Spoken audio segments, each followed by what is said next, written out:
What's up guys, welcome back to the channel. So today is going to be a very exciting episode installing the exhaust on this 2007 Chevy Silverado. I have been anticipating this very day to finally hear my engine roar. No, not really. It's only a 4.8. I've been dreading the day to actually hear this thing sound a lot more meaner than what it is, because right now it is horrible. Yeah, I'm not liking it. So before I do anything, I gotta give a cold start for you guys and see what this exhaust sounds like right now. Okay, so we're back here at the shop. This is what I got here. I got the Borla ATAK muffler. A lot of these parts I either got from Summit Racing or Borla themselves. I got three 3-inch clamps. I got I think it's a 2.95 clamp or a 2.75 inch clamp, because this pipe is not a 3-inch pipe from the factory. It's like either it's a 2.75 or a 2.9 or whatever. I actually had to confirm real fast from what I ordered, but yes, it's a 2.75 inch clamp. So that is a 2.75 inch pipe to a 3-inch. So that will convert it to a 3-inch pipe, which this is a 3-inch, and then this is just another 3-inch pipe. I wasn't so sure if I was going to go over axle or before axle. I think for peace of mind, what I'm gonna do is cut as close to the muffler as possible. That will give me this little hanger. I'll probably have to weld in a hanger up front, but we're just gonna have to mock it up and see.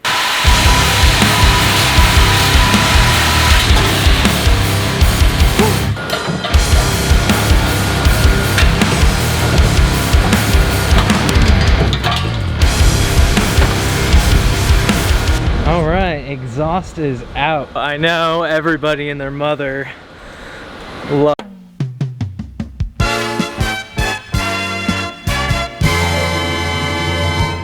it when they hear the exhaust without no muffler, so let's do one for the boys and girls. Hey, hey, hey!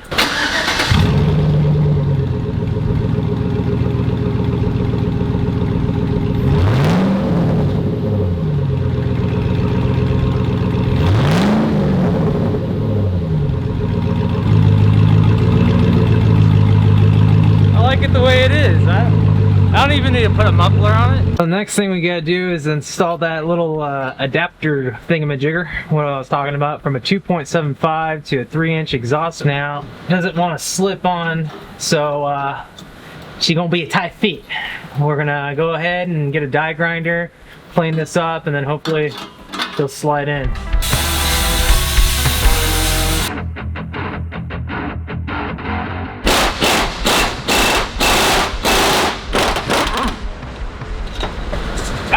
Oh my god! Cutting this this pipe to slip in here, because that little adapter thing with this ends won't slide on here. I even bought this Harbor Freight expander tool, and it expanded it, but it's just not fitting right.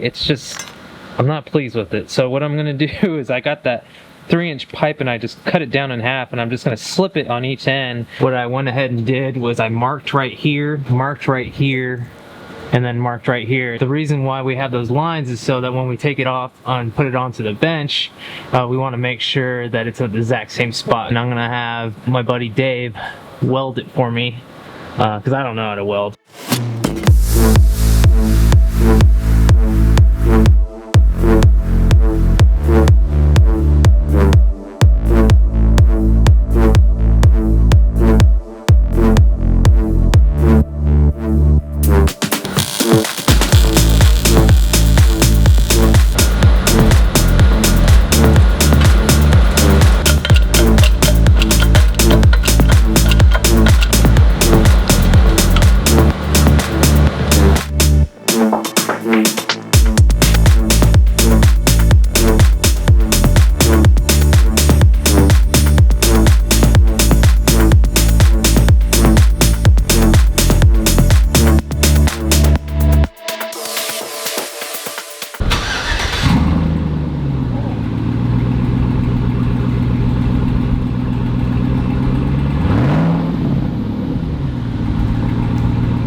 Oh man, that sounds too good, boy.